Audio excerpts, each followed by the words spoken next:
Welcome to the Adams County Historical Society's Thursday night program. And of course, we're streaming live on Facebook. And if you are interested in watching this again, it will be on our YouTube channel, probably tomorrow, available there or the next day. So tonight, we are at the Evergreen Cemetery, and we are inside the Evergreen Cemetery Gatehouse, built, of course, in 1855. And what's interesting, if you look at photographs of the Evergreen Cemetery Gatehouse, we are actually in the first floor room on the right side of the tower of the two-towered structure. And we're here with the superintendent of Evergreen Cemetery, Brian Kennell. And we're going to talk a little bit about some stories of Evergreen Cemetery and some of the music that Brian has put to some of the stories associated with the cemetery. Thank you, Tim. It's so nice to be here sharing you some experiences that I've had at the Evergreen Cemetery Gatehouse since we moved here in 1976 when I was 13 years old. By around 1990, I began to venture into songwriting and started playing out with a good friend, Greg Platzer, who was the one that really threw me in the pond and got me going. So over the last 30 years, I've been writing music in this historic house that I've been honored to call home. So tonight, what I'd like to do is to share with you some music over those years and some videos for the upcoming, actually they're more like demos for the upcoming Beyond the Gatehouse documentary, and then some original music that will be coming from my BAK TRAKS Anthology that comes out in November. With all the proceeds from the sale of that will go to preserve the historic gatehouse. So back in November of 1990, after living at the gatehouse since 1976, the most commonly asked question, Tim, you can almost guess what this is going to be. Have you ever seen a ghost? The second one is, was there ever a way to get from one side of the archway to the other side without walking outside? But having been asked this question all this time, I decided that I would write a song for all those people. And I was sitting in the living room one night, and I was with the guitar sitting on a stool, and the name Stephanie came to me as I was playing the chord progression. And I ended up finishing the song the next day while it was a rainy day and I was waiting for a funeral service. So I wrote the remainder of the song. And that song became really the first song that gave me confidence. I felt like I had written a decent song as a tribute to Gordon Lightfoot. And in doing this anthology, I decided I would have illustrations done of certain songs that were special to me. And this first illustration is actually by Jacob Rozier from North Carolina, who is doing and has done all the illustrations for this project. And this is a depiction of Stephanie the ghost in Elizabeth Thorne's room, which would be the bedroom of Elizabeth and Peter Thorne on the second floor. And it's interesting to note that on the wall is actually depicted depicting Elizabeth Thorne's clock that hung on the gatehouse during the battle on the outside. So Jacob did this version of Stephanie for me. And when it came to my initial stages of recording music in Nashville for the Beyond the Gatehouse documentary, I decided that the best way for me, since I tend to write music first and then the lyrics second, was I was going to develop this river of music that the cemetery's history would float upon. So, of course, one of the first songs that I wanted to tackle was a song that would represent the gatehouse. And that song became Stephanie 1855, because as Tim stated, that was the year the gatehouse was built. And what you're seeing right now is a numbers chart, which I learned quickly when I went to Nashville, that the musicians do not play to chord charts, they play to numbers charts. And this was developed, if you're aware of Elvis Presley, you're aware probably of his backup singers, the Jordanaires. This was developed so that if they were doing a session and the vocalist came in and said the song is too low, can we move it up a step? They would just have to change the key on the page. They wouldn't have to go and rewrite the chord chart.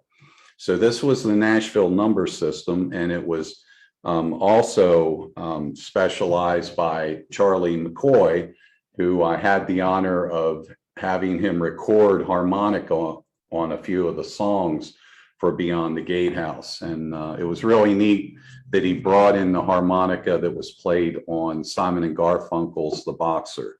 So if you're part of the Historical Society and you treasure, rifles from the Civil War or relics, this was me in Nashville with my jaw dropping when he brought out this harmonica that was used on one of my favorite Simon and Garfunkel songs. So this was the chord chart, or the numbers chart, for Stephanie.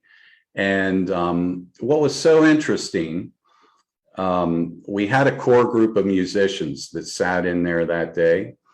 And it was Glenn Worf, Mark Knopfler's bass player, Grammy winner, Glenn Duncan, and Bill Hullett, who played acoustic guitar. And while we tracked this song, the fiddle player, Larry Franklin, also a Grammy winner, was sitting with his eyes closed as they ran the track down.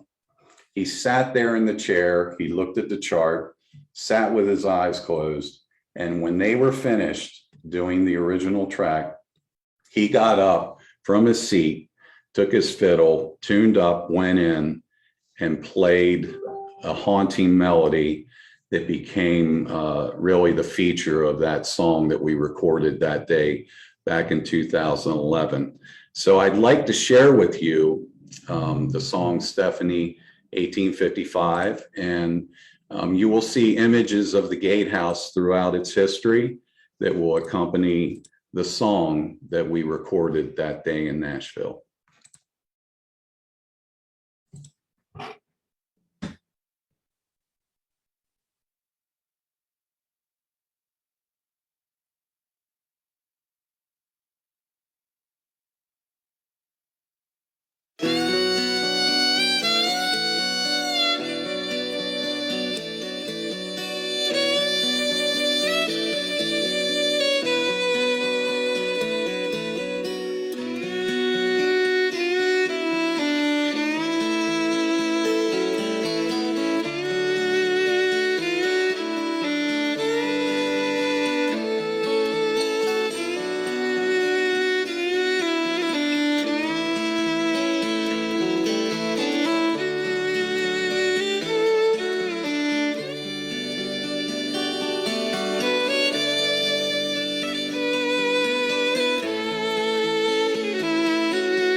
Okay.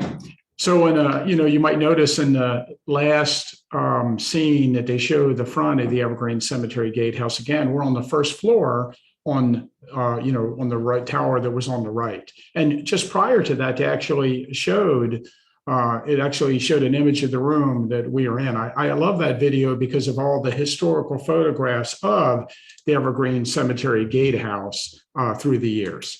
I should mention, I didn't mention at the beginning, my name is Tim Smith, and I am the historian at the Adams County Historical Society. But also, for many years, I've been good friends with Brian Kennell, and I don't remember exactly when it was, but at some point he asked me to be on the board of Evergreen Cemetery.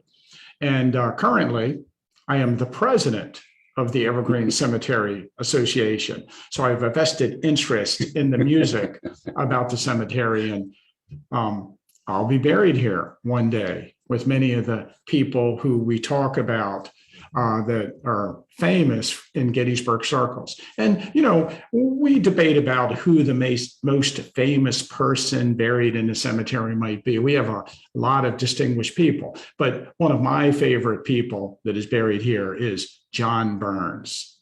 John Burns was born in New Jersey. He moved to Gettysburg about 1820 or into the area. He was 69 years old at the time of the battle. He obtained a musket, ran onto the battlefield, fought alongside the soldiers in the first day's fighting. He was wounded in the battle, survived, and 4 months after the battle, Abraham Lincoln wanted to meet John Burns, and he became known as the only civilian to fight and be wounded in the battle. And eventually, he gained great fame. Matthew Brady recorded his photograph in front of his house. Bret Hart wrote a poem about him. N.C. Wyeth did an illustration of him. And so for his time, he was very famous. And now, of course, Brian Kennell wrote a song about John Burns. Well, I wish I would have. I actually borrowed a song. What happened? Tim had given me his collection of Burns photographs to look through.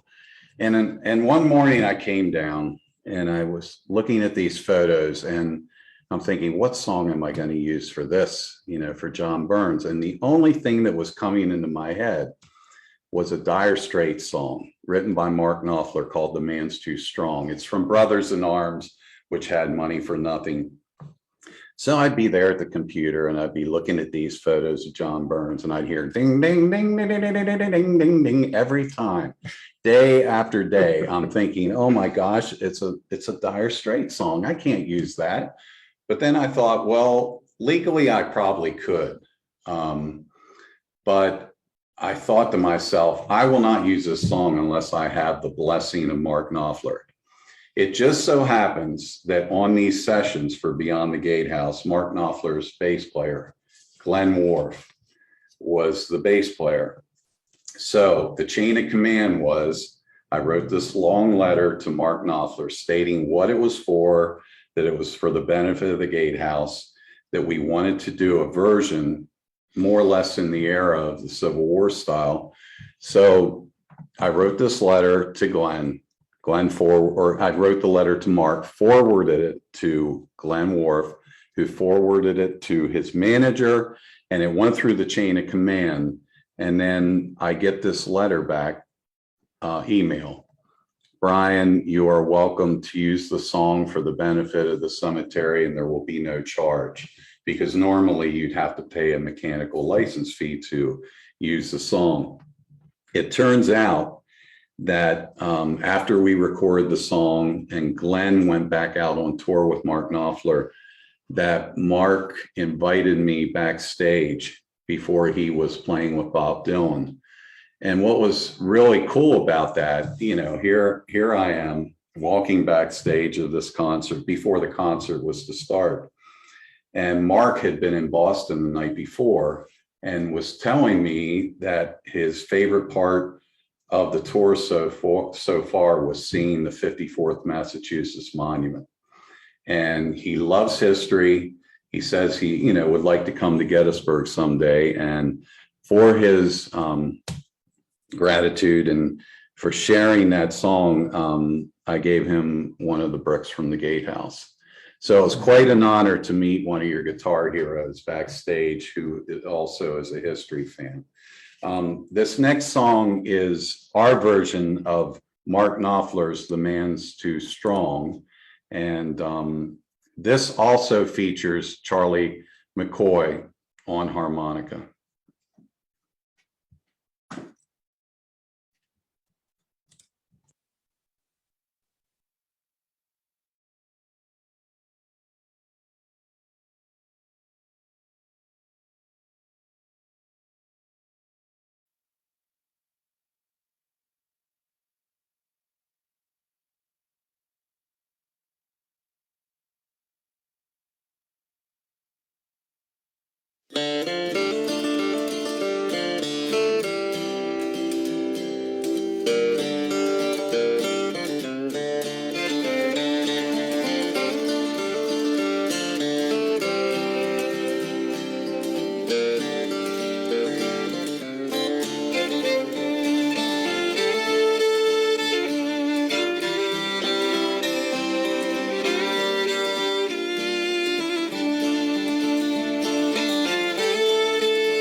Now, basically what you're seeing here are demos.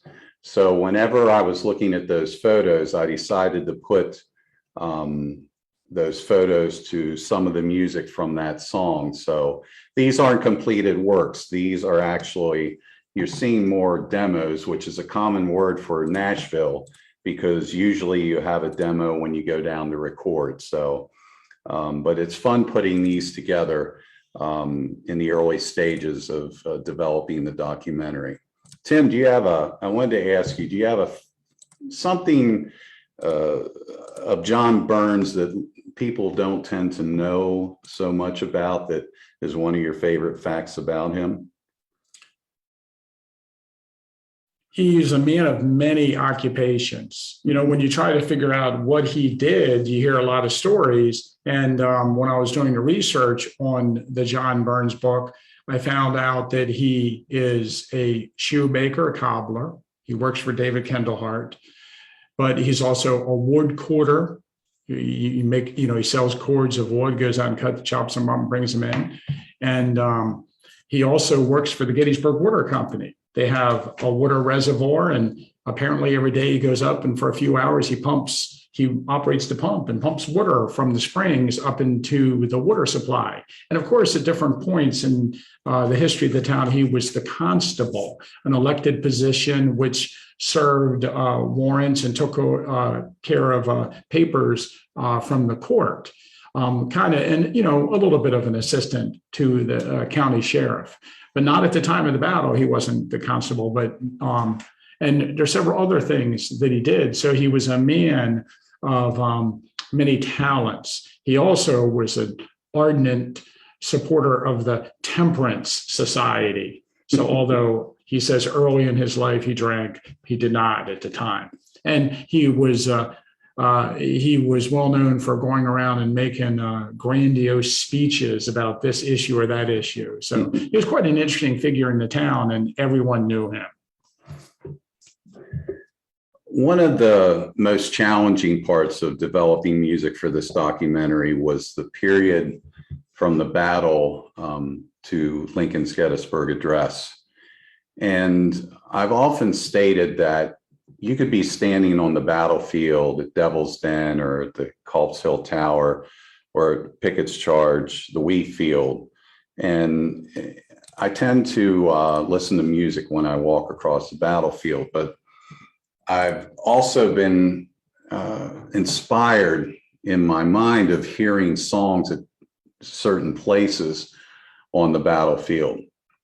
And when it came to trying to develop a song for the Gettysburg Address, I did not want to go down the path. It has been done brilliantly, of course, with Ken Burns' documentary. I just always tend to picture or hear an upright piano playing the Battle Hymn of the Republic. And just like I was looking through those images of John Burns, I was looking through the images of the dead on the battlefield. And strange enough, it gave me an eerie feeling that I started going towards Pink Floyd, Dark Side of the Moon. And I think because I'm doing a documentary on the history of Evergreen, it's continuous.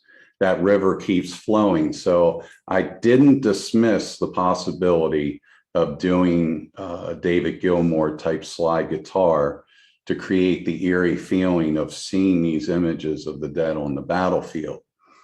And I also thought, to really be sincere about this, I needed a song that conveyed emotion on my own personal behalf that I could relate to serious loss. And in November of 1997, we lost a dear friend. My brother and our friends lost John Sullivan, a very talented artist in the area. And John was very supportive of me musically, was always pushing me to try to do my best. And at a time when I pretty much had written all songwriting and was going to concentrate on something else, John passed away. And it was the first time I truly lost a good friend to death. And I felt like not even a Robin's song could lift my spirit. So I ended up writing a song called Robin Don't Sing. And I thought that would be the most sincere way for me to have music go under the images of the dead on the battlefield and then Lincoln's coming. And whenever you're arranging songs for video, at least in my limited experience, I decided that I would use a single cello that was crying, that would be played whenever you see the images of the dead, and that the full strings coming in would be the strings offering hope of healing for the country and for this town. So when you hear this song, Robin Don't Sing, you will hear Dan Dugmore play the pedal steel in a manner. I said, Dan, could you just give me some Dark Side of the Moon pedal steel? And he went right to it. Of course, he knew exactly what I meant. And you'll hear Jonathan Yudkin play the single cello and then the string arrangement.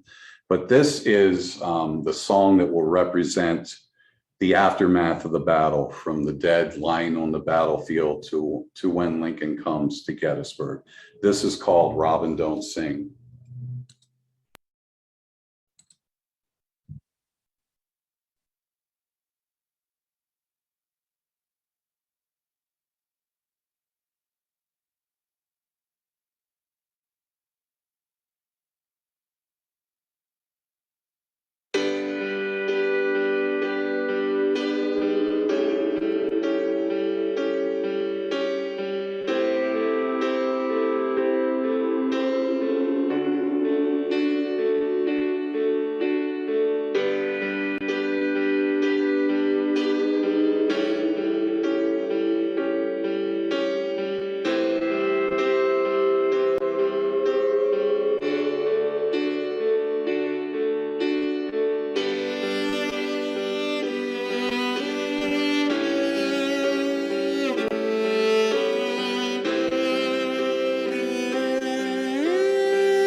Okay, Brian, so we do have a question somebody asked. Somebody asked about the gatehouse and how it's changed over the years. And so we were mentioning the gatehouse was built in 1855, and the caretaker of the Evergreen Cemetery at that time was the first resident, Peter Thorne, and of course his wife Elizabeth. But over the years, it's basically a small building which has many additions placed onto it. And I'll let you address the numbers. It's 6 or 8 different additions, would you count? The original structure that was here, they ended up adding onto the northern side. They built behind where we're seated. They built behind to build a room that was for the convenience of the pastor.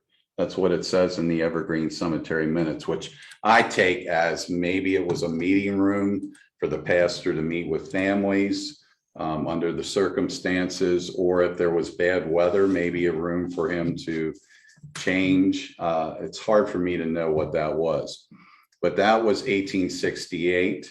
Then they built westwardly, then northward in 1868. The final brick addition was added in 1885. And interestingly enough, that addition has a closet that shows the original wall on the north side of the building. And that shows the burgundy paint of what the gatehouse was originally painted back in 1885. And that was painted up through the 1960s when it was a common trend for buildings to be sandblasted. The porches were added. The last major addition would be the addition of the kitchen, which would have happened my senior year in high school, the spring of 1981. And then in 1999, we renovated the south wing to create an office and a meeting room for families, and also where we could have our board meetings. So that pretty much sums up the major additions of the building itself. And a question we get a lot is about a basement. There is a cellar on this side of the house below us that actually had a kitchen in it that Elizabeth Thorne used, a large stone stove, I guess you could call it, or fireplace. And I don't think there's a cellar on the other side of the office. It was filled in. There was originally, because if you look at some of the photos from behind the gatehouse, you'll see the outside cellar doors that lead down into the cellar. But it was filled in whenever they actually, strange enough, a lot of people will laugh at this.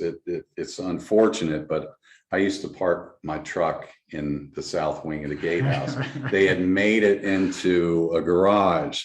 They actually kept dynamite on the second floor for blasting graves. So they had chickens in there in the early 1900s. And Cemetery Hill is filled with rocks. Yep. So, but it's something we have to think about as a caretaker and for the board, is we have to do what is best for the building. And we're going to have some major work coming up in the next few years to help repair the brick. And we have some decisions, and it's good that the board will be overseeing what needs to be done in the near future. And that's one of the reasons that the anthology and also the Beyond the Gatehouse CD, DVD, book, everything will be going for the benefit of the gatehouse. Very nice. When I was 15 years old, I began working at Evergreen in 1978. And of course, when I was 13, I was still helping my father pick up flowers and do small jobs that were not equipment oriented. But when we moved here, I really didn't know much about the cemetery. I always viewed it as a nature sanctuary as a kid, but I did know who Eddie Plank was. So I remember my first job was push mowing around the stones so that you could prepare for the trimmers that would come by at some point a few days later. So it was such an honor for a 15-year-old boy to be mowing around the grave site, the gravestone, headstone of a baseball Hall of Famer.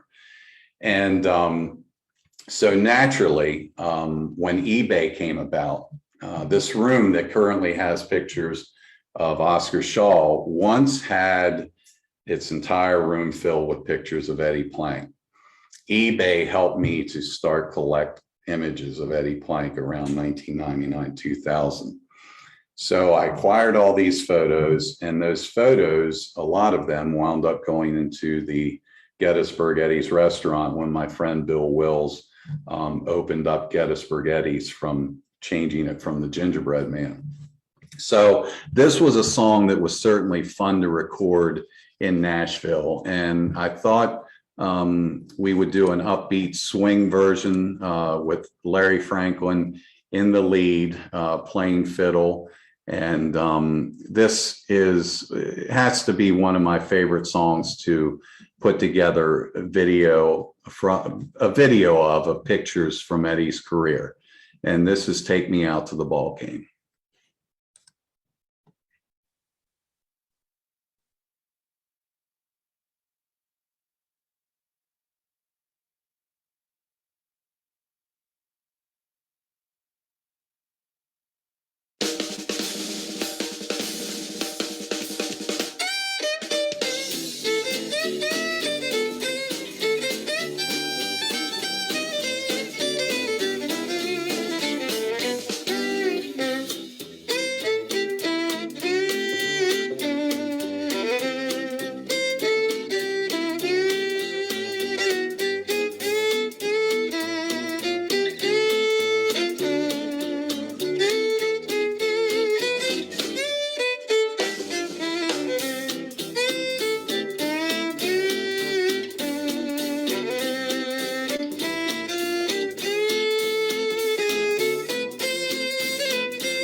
And I'd also like to thank Ed Plank from the Harrisburg area, the grandson of Eddie, for supplying some photographs for that video and for the documentary, and also for the Gettysburg Eddie's restaurant. So just a fun song to record and to have something a little bit more upbeat on the documentary.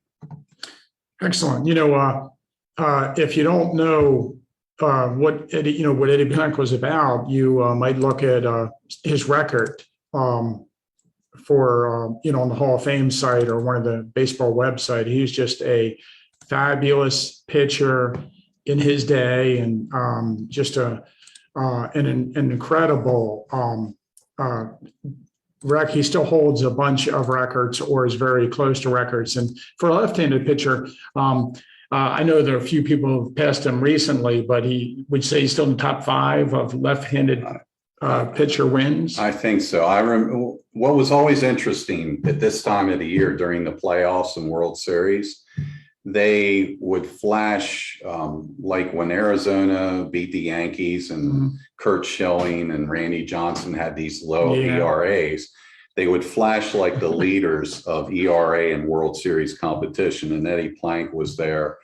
I think he won 326 games, and we had 410 complete games, if I remember, something outrageous. So yeah, so it's a phenomenal career, but he often had to pitch against Christy Matheson of the Giants, and they would duel to these 1-0 games. In 1913, he was the World Series MVP, and that was his greatest achievement. Jumping from a baseball player to a football player, back in 1972, I had the honor. It was definitely an honor. My good friend Carl Schwartz and his mom would take me to these football games to see the high school team. And there happened to be a football player, offensive lineman Steve Courson, who would graduate in 1973. He would go and play for South Carolina for 4 years. Joe Paterno, I found out from Coach Leo Ward that Joe Paterno got to Steve too late, where he had already committed to South Carolina. And there he became an all-conference player and was drafted by my favorite team, the Pittsburgh Steelers. So I followed Steve's career. I couldn't see him play collegiate ball, but I watched him, anytime the Steelers were on. By the year 1979, he was, along with Mike Webster, one of Pittsburgh's top linemen. But unbeknownst to us at the time, a lot of his success at the NFL level and his strength came from steroid use. So Steve was interviewed in a 1985 article in Sports Illustrated about steroid use of his own and steroid use in the NFL. And he had finished his last 2 years with the Tampa Bay Buccaneers. And this article and him coming out about the steroids pretty much was the last straw on his career. But by around 1987, he was on a heart donors list because his health had failed so much. And once the strongest man on the Steelers lineman had trouble lifting 225-pound dumbbells. He ended up going to a different doctor. He received different medication, a different diet. He recovered, and he would spend a lot of his time then talking to kids in high schools about steroid use and staying clear of it. Unfortunately, Steve in 2005 in November was cutting down a tree in Farmington, Pennsylvania behind his home.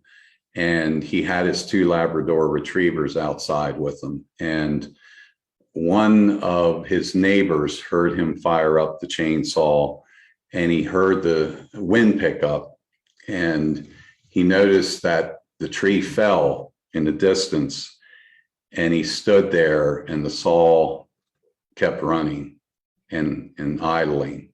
So he ran down to the area where Steve was cutting this tree down, and Steve had cut the tree down, but to get his dog out of the way of the falling tree, he was killed and crushed by this it was only 18 inches in diameter, but this tree was about 50 to 60 feet in height. And I never knew, all the years it would say he died rescuing his dog. And I just, how did they know that? Well, one day about 2014, a man came to Evergreen looking for Steve Courson's grave. And my brother happened to be working, and he says, "Oh, did you know him?" He goes, "I'm the one that cut the tree off of him." It was his neighbor. So my brother, Dan, asked if he would come up and see me, knowing that I was working on this documentary. And so I talked to EJ, his neighbor, and I said, would there be any chance that I'd be able to film where Steve was killed? And he goes, sure, I'll let you do it. You be the first one to do it, because after Steve was killed, the Pittsburgh Press wanted to go in and film where this happened and to film the tree. So that fall, I had the honor of going out to Farmington and seeing where Steve was killed and seeing the tree still lying in state with the 5-foot section pulled back from the tree. His tree stands had fallen down.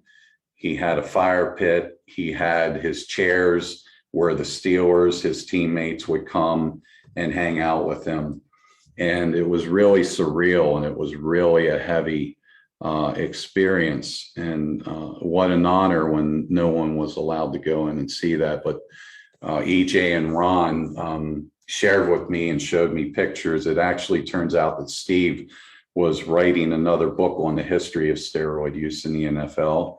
And he actually had a workout video coming out. So it was quite an honor to go out and see where one of your favorite players at the high school level and then with the Steelers was killed.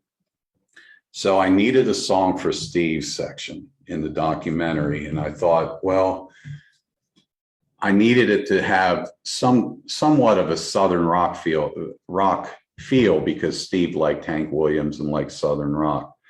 So I had to write this song for this segment, and it's called High Speed Away. And I happened that day when we were doing this song to film Dan Dugmore playing the lap steel. It's not a pedal steel. It's a more aggressive rock sounding instrument. And this was taken just with a camera that I had in the studio that day. So I thought I would share with you. Now, this is a case where Dan Dugmore comes in, looks at the chart, and lays down his first take of playing the lap steel on this song. And this is called High Speed Away. And this is a song that I wrote in honor of Steve Courson.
if you're not aware, Dan Dugmore played guitar and pedal steel for Linda Ronstadt for years. James Taylor, and has played on so many big records in Nashville. And I remember the one day before I met Dan, we had a song where my friend Donnie Skaggs says, well, I could hear Bernie leading steel just like he played on the Eagles' My Man. And Bill Hollett was sitting in the room. He goes, well, I think I can call Bill, or I think I can call Bernie and see if he'll come in. And I'm like, oh no, is there a chance that an Eagle is gonna, one of the original Eagles is gonna play on one of my songs? So Bill waited 24 hours, and then he finally got a call from Bernie, who had moved an hour and a half out of Nashville. So Bill says, I think I have somebody that I can call that you might be tickled, and he might be tickled to come play for you. And he goes, his name's Dan Dugmore. And I said, Dan Dugmore from Linda Ronstadt, from Stevie Nicks, and I just could not believe that the next day Dan Dugmore was walking in. And when you saw that clip of him, that was after he read the chart once and played the song straight through. That's just, it's amazing to witness that in Nashville. It's just amazing, the talent of so many musicians when they are behind the microphone.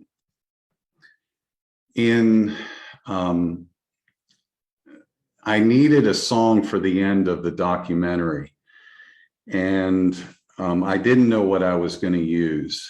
And in 2011, in 2008, I had lost my fiance to a brain aneurysm, Nancy, when she died here at the Gatehouse.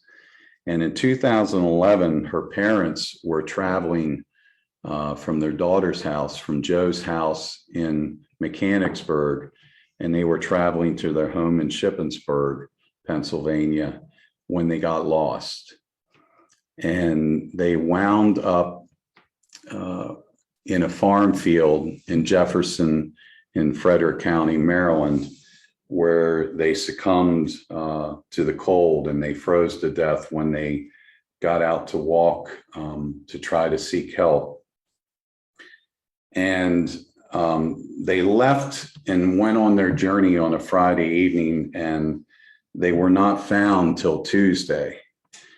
And of course, we were all stunned. We didn't know what had happened to them.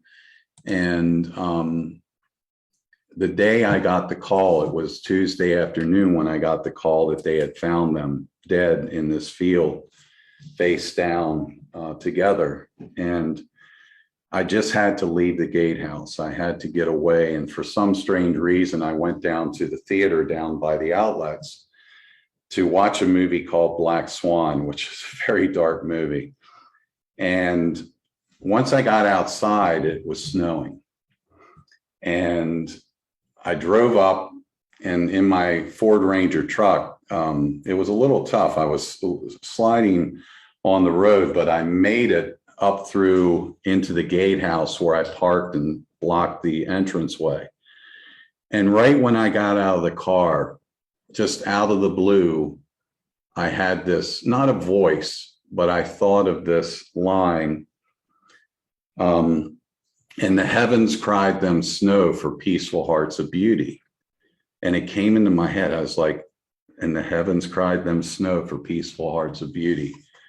So I came in and I got on the computer and typed this in, and I thought, well, I don't know why that came into my head. The following morning, Joe, their daughter, had called me and said, would you sing at their funeral? And I was like, well, I can't accompany myself. What am I going to sing? I don't know. I'm not a good enough musician to play in church and accompany myself, and I don't know what to sing. So the easiest thing for me to do was to write a song for them, for the entire family. Betty was a great singer, had a beautiful voice, and Bill loved to fly. He was a veteran of the war, and they had lost a son in 1986 to a mysterious death/suicide. And then Nancy had died in 2008. So I felt the best thing I could offer was a song from my heart. And there was a song at the end of George Harrison's tribute called I'll See You in My Dreams, which was like a shuffling, beautiful song played on a ukulele. And I thought of a shuffling song that when we recorded it in Nashville, that I would use a ukulele on. But once we tracked it, I found that the ukulele grounded the song and it didn't soar. So once again, Dan Dugmore came to the rescue with his sweeping pedal steel, and Jonathan Yudkin's string sort of took the song to heaven. And this is a video I put together for them. And this will be the song on the outro for the credits of the documentary called Tomorrow Wakes the Sun.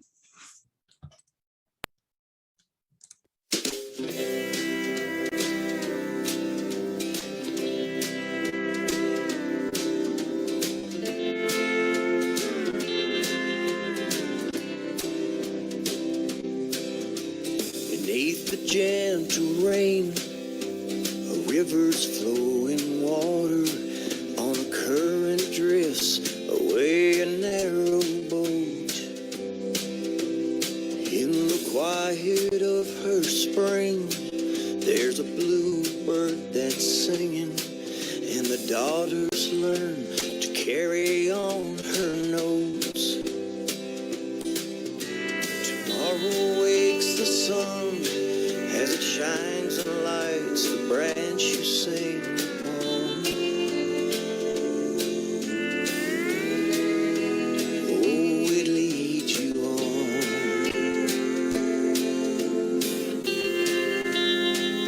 It leads you on.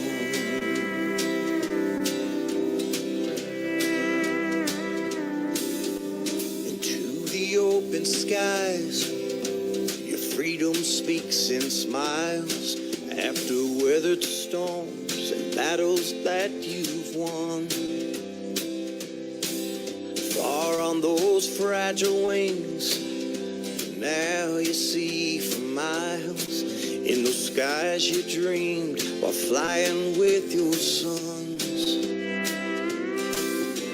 Tomorrow wakes the sun as it shines and lights the clouds you float upon.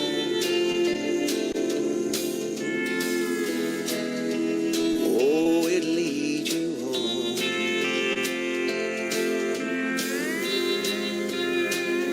It leads you on.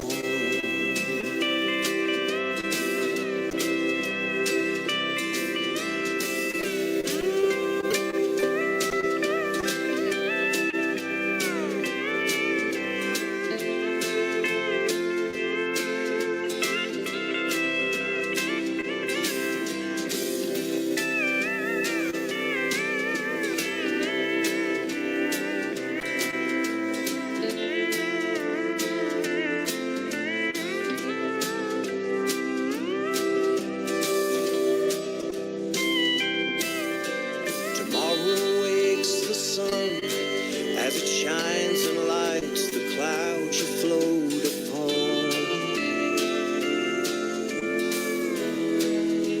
Oh, it leads you on.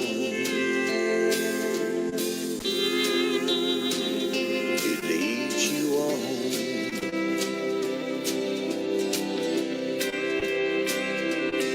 Now the heavens cry them snow for peaceful hearts of beauty, and they're calling to the boy we used to know.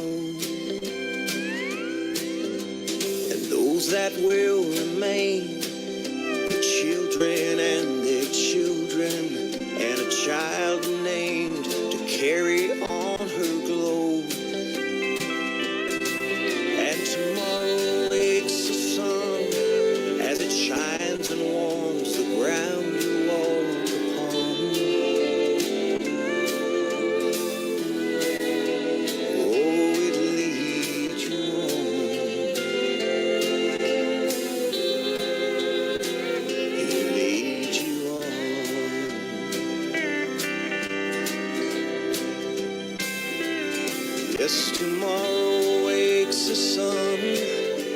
shines and warms the ground we'll dance upon.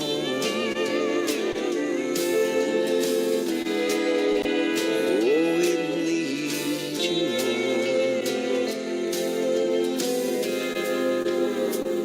It leads you on.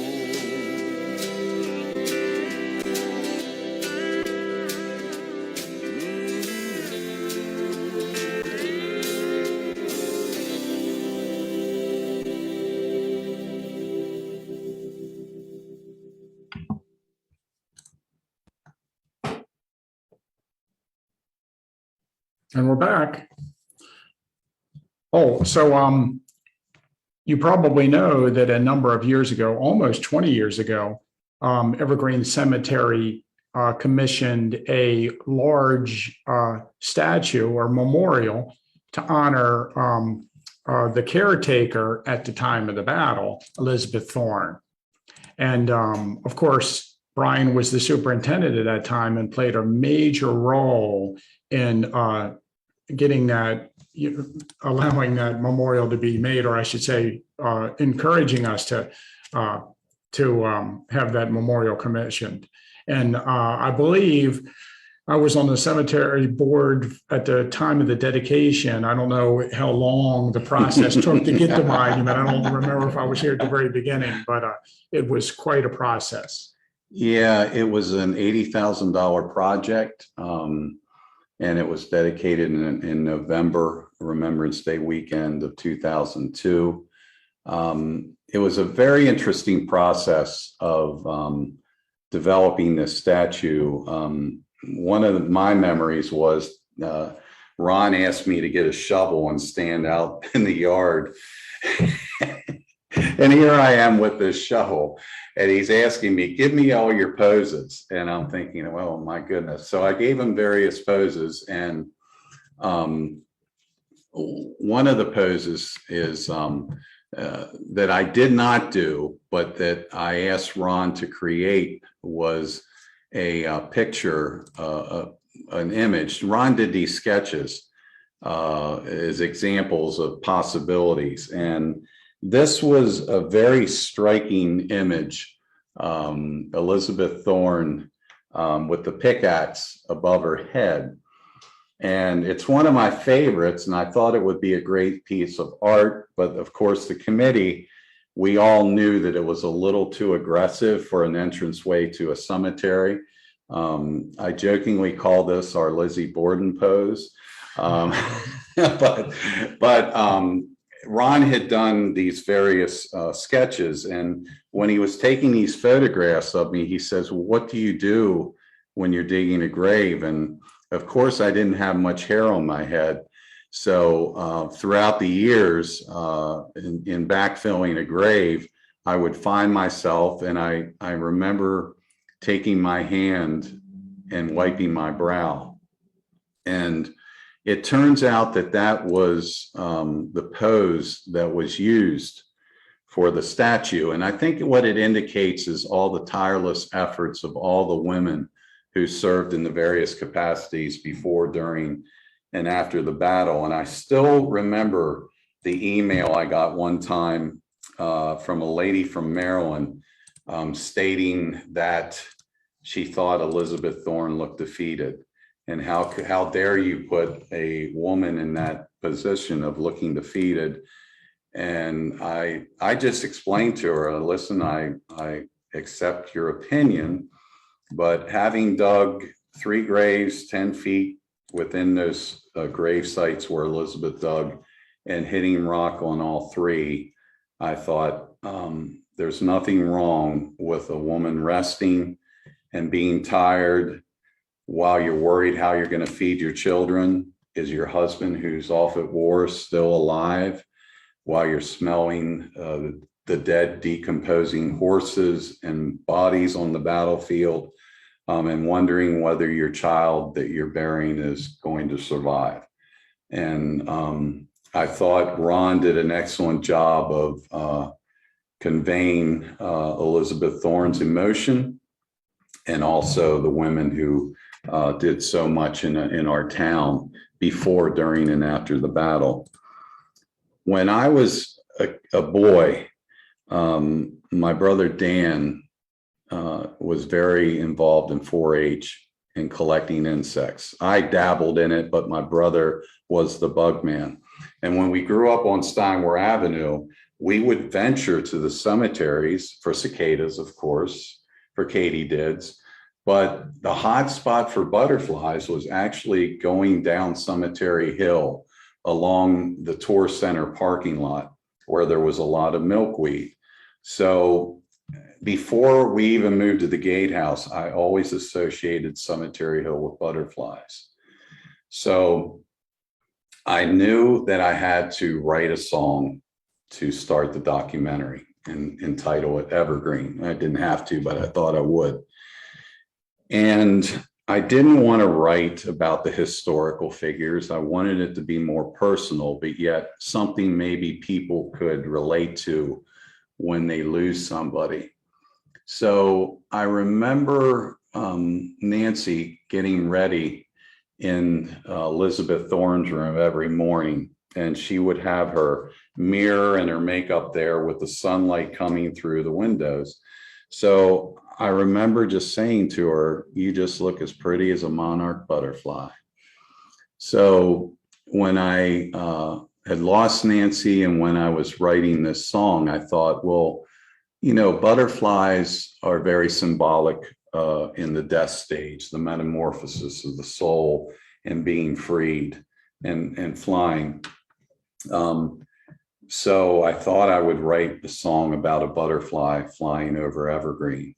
So this song became the opening number that Grammy winner Linda Davis sang for the documentary, and that will open up the documentary. It's an upbeat version because I wanted to write the song. Sometimes I try to go into character when I write music. This particular song, I really wanted Tom Petty to sing, but that wasn't going to happen. But I wanted Tom Petty, and I tried to write it in somewhat of a style that Tom Petty would have done with the Wilburys. But we did it more upbeat with fiddles in the song. But for my anthology, I decided that why not sing the song myself? And since we lost Tom Petty, I thought it would be a tribute. One of my favorite albums of his is Wildflowers. And I decided that I would pay tribute in writing the song with this, My Angel Dreams in Sunlit Skies. Tom Petty had a song called Angel Dream on one of his albums. And I wanted to give it the Tom Petty acoustic feel. So this is my version of Evergreen, and you will see an actual image of Elizabeth Thorne's statue with a real butterfly on it. What we did is we got butterflies from a butterfly farm and filmed them at Jenny Wade's monument and Elizabeth Thorne's statue flying from their hands and from their bodies of the monument. So this is my version. This is not a video with moving parts, but it's the picture of Elizabeth Thorne's monument with a butterfly. And this is my song as a tribute to my fiance that passed away.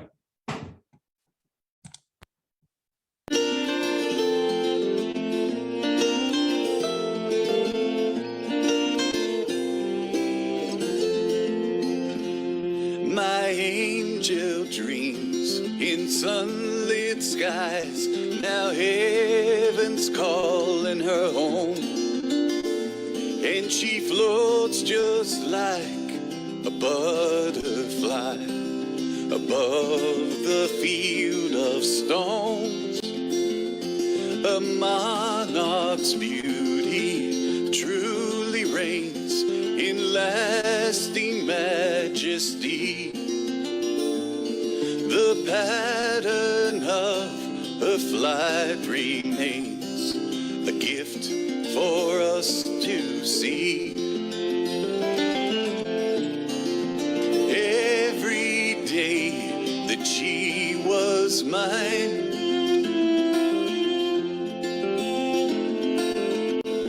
I'd hope and pray that she would find.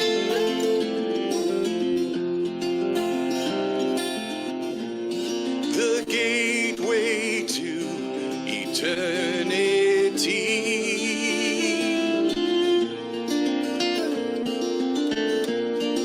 She made her way to Evergreen.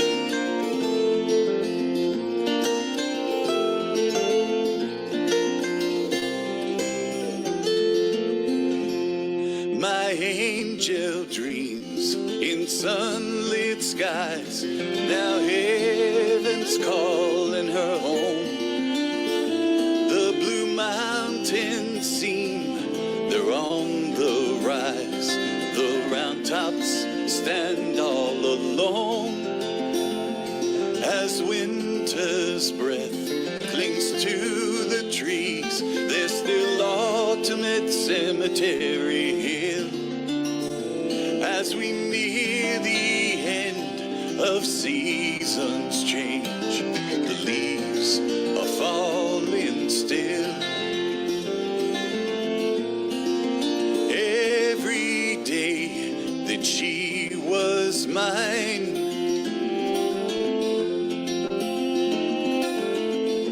oh, I'd hope and pray that she would find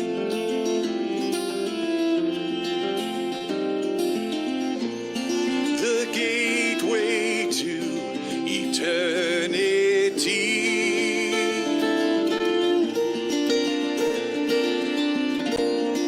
She made her way to Evergreen.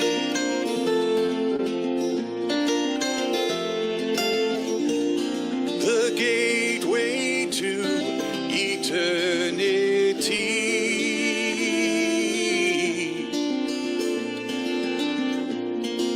She made her way to Evergreen.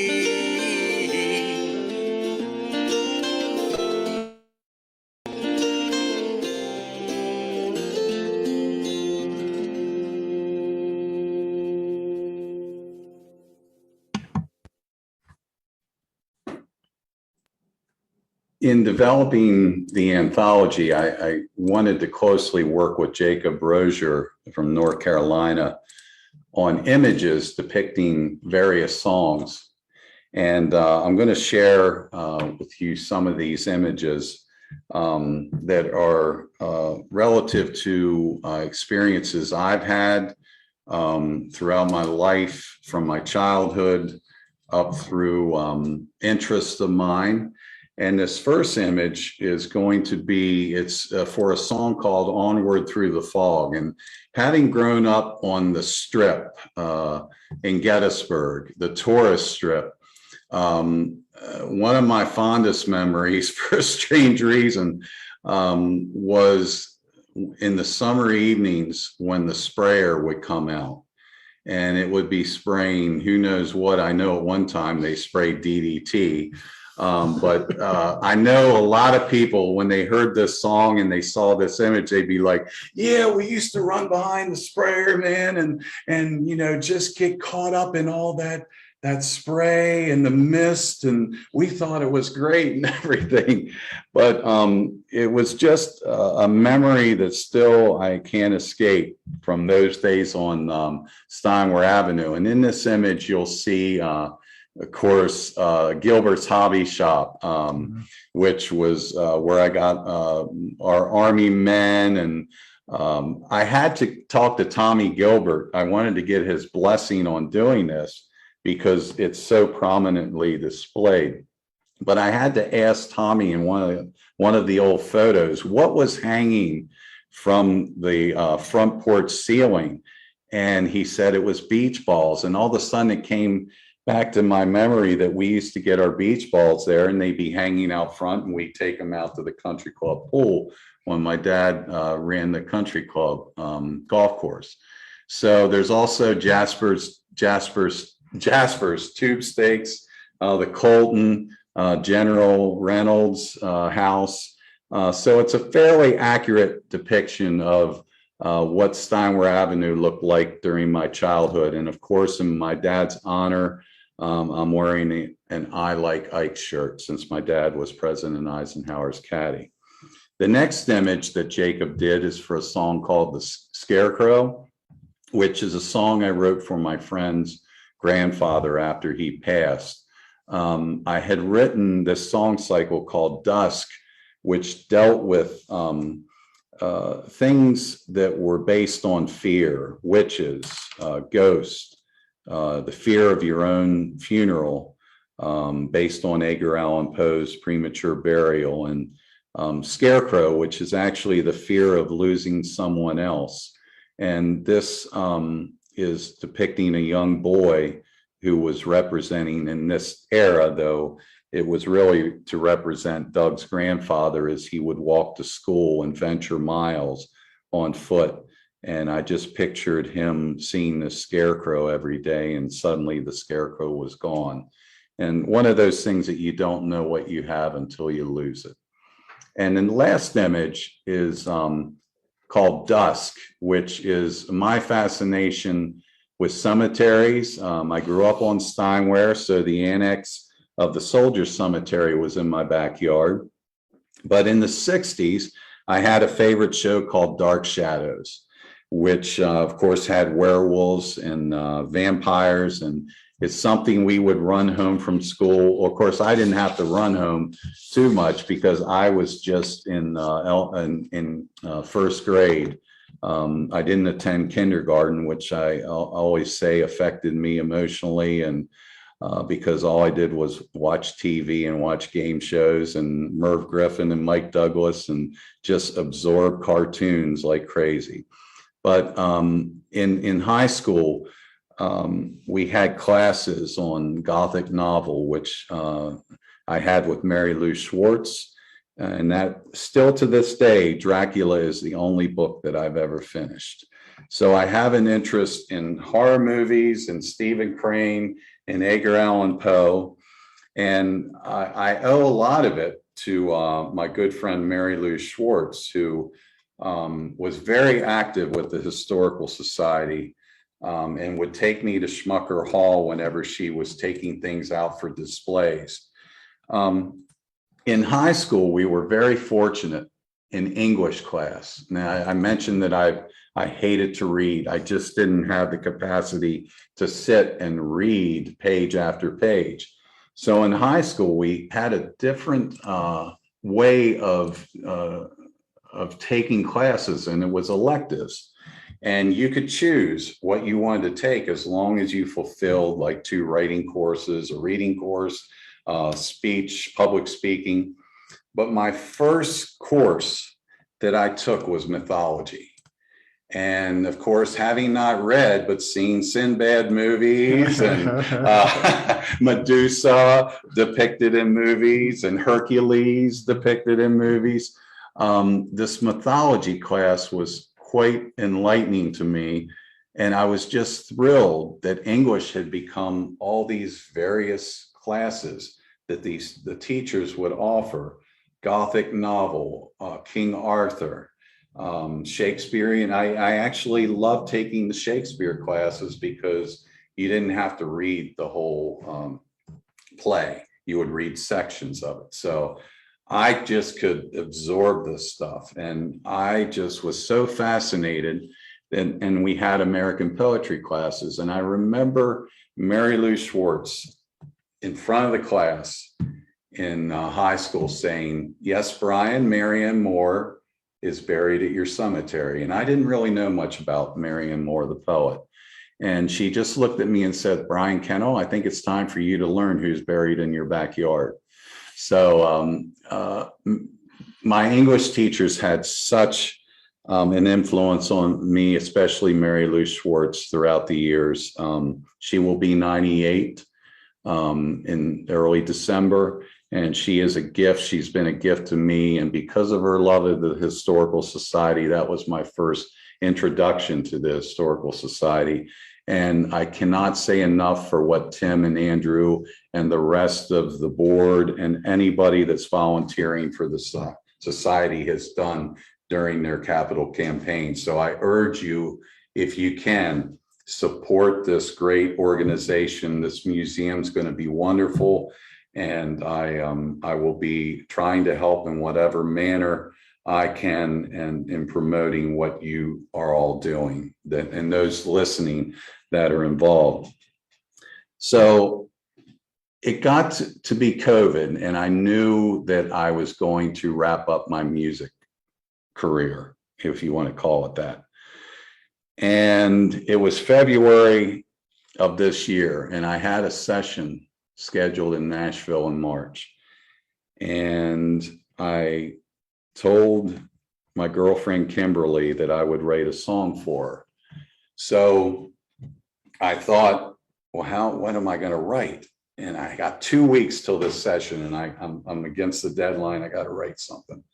So I went back, and Kimberly loves mermaids. So I went back to my mythology days, and I thought about the Nereids, which were the 50 daughters of Nereus and Doris. And they were not mermaids, because most of them are depicted with their legs. But the Nereids helped lost sailors. And I thought, well, I'm going to write this song for Kimberly. And I am also going to sum up my walking away from my music. And I'm very content to do so. It's time for me to concentrate on other things. So I decided to write this song called Into the Golden Age. And this is a culmination of so many things: the influence of my teachers, the influence that Kimberly had on me, and just my ability to say it's time to move on to something different. And this is an image that was created by Jacob Rozier for the video, but this is the last song that I will write in the Gatehouse, Into the Golden Age.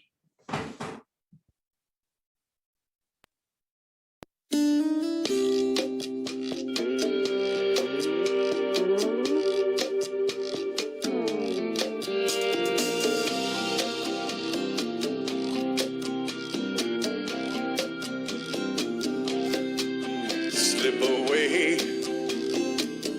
on the longest day, midsummer in spells, the skies will foretell my journey as I walk away to the sun. Oh, the sun. And now I've come of age.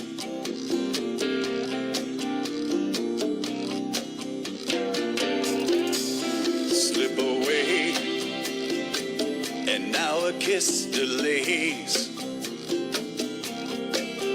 the direction I chose. My heart only knows the spirit of a newborn day. Oh, the sun. Oh, the sun. And now I've come of age.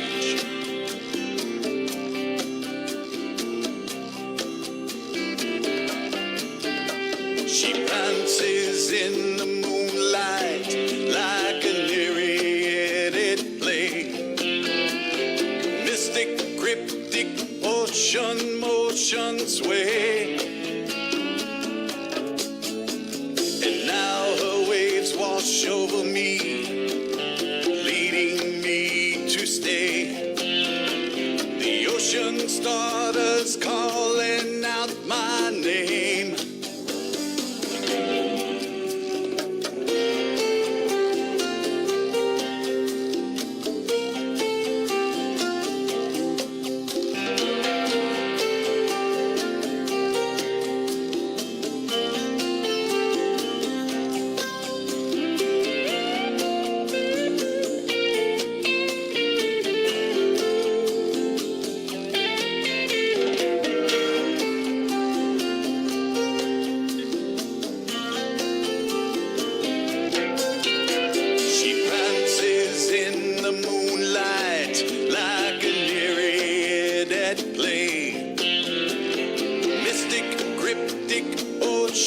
Motion sway.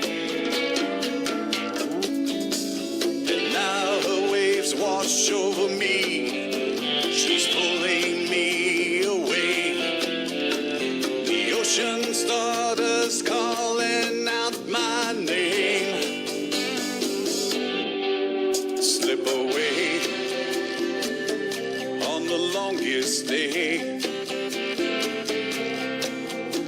Midsummer in spells, the skies will foretell our journey as we drift away to the sun.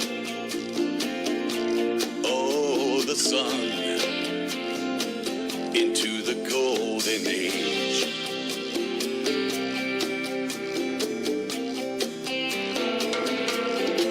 To the sun, oh, the sun,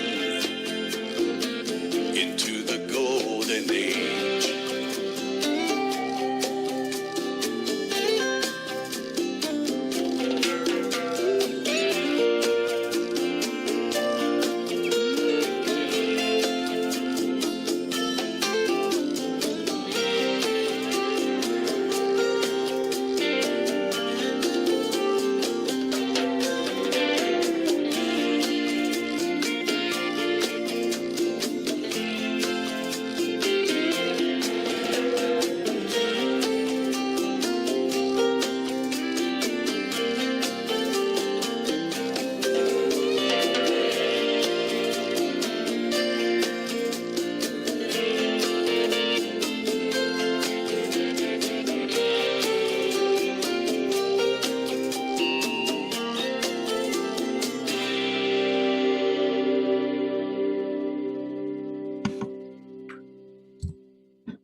Okay, so I wanted to mention also that I'm a big fan of Bram Stoker's Dracula, and I have read it, and it, besides it reads like a historical novel, and if you haven't read it, it's a series of letters and diaries about the events put together into chapters, and what a wonderful book. Of course, Greek mythology, I think most of my knowledge of that comes from Jason and the Argonauts. Ray Harryhausen.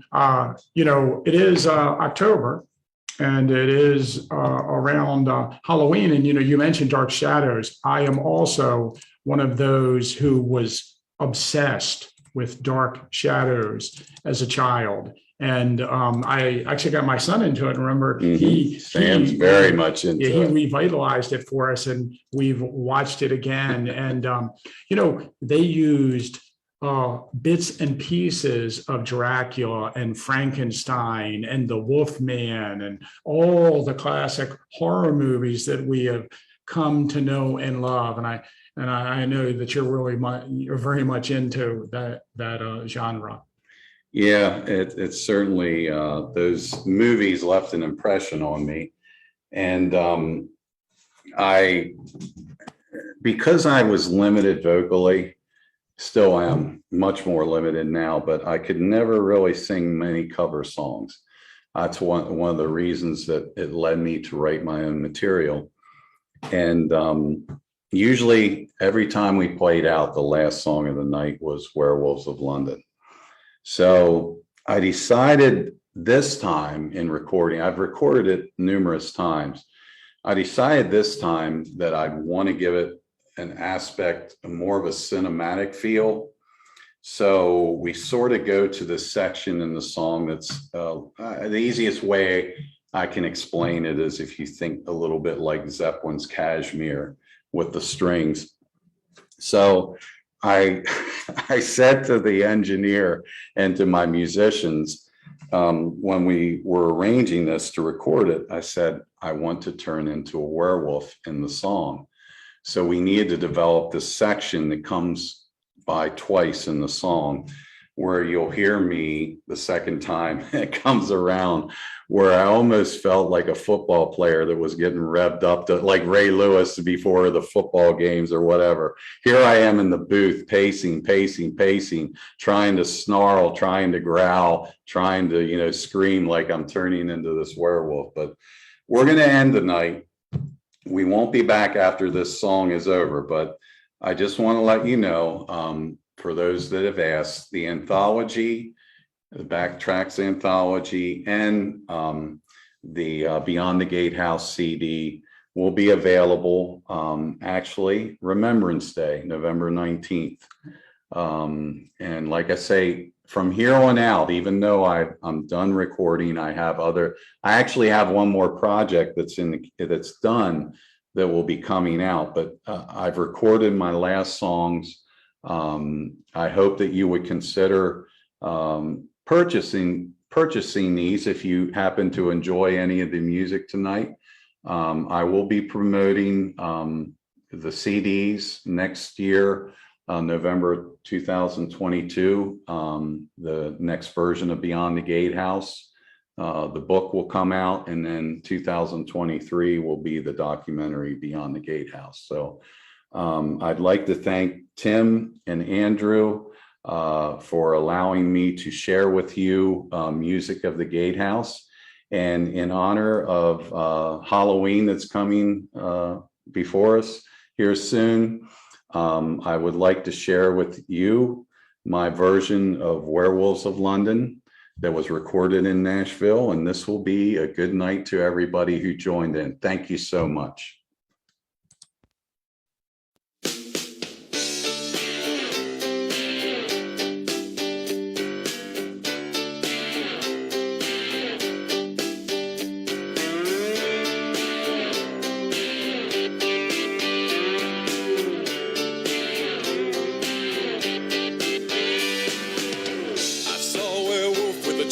Menu in his hand, walking through the streets of Soho in the rain. He was looking for the place called Lee Ho Fox. Gonna get a big dish of beef chow mein. Ah, oh, werewolves of London.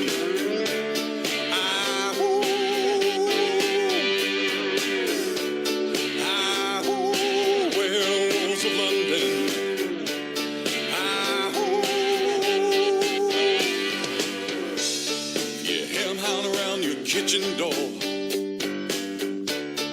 you better not let him in.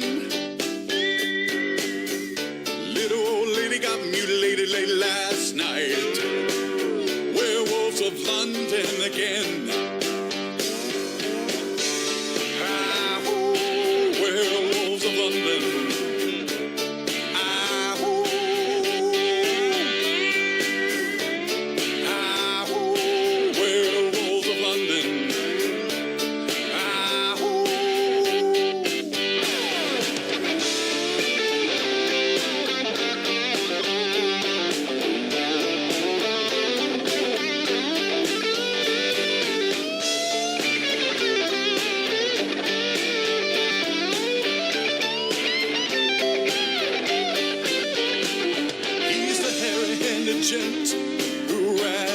Kent. Lately he's been overheard in Mayfair. You better stay away from him. He'll rip your lungs out, Jim.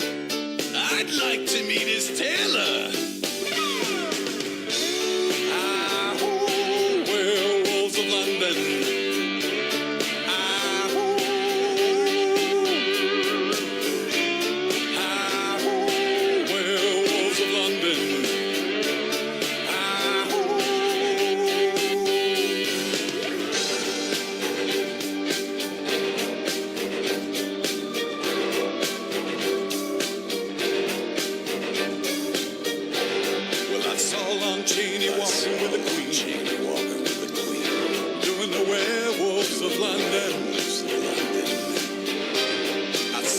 Cheney Jr. walking with the Queen, doing the Werewolves of London. I saw a werewolf drinking a pina colada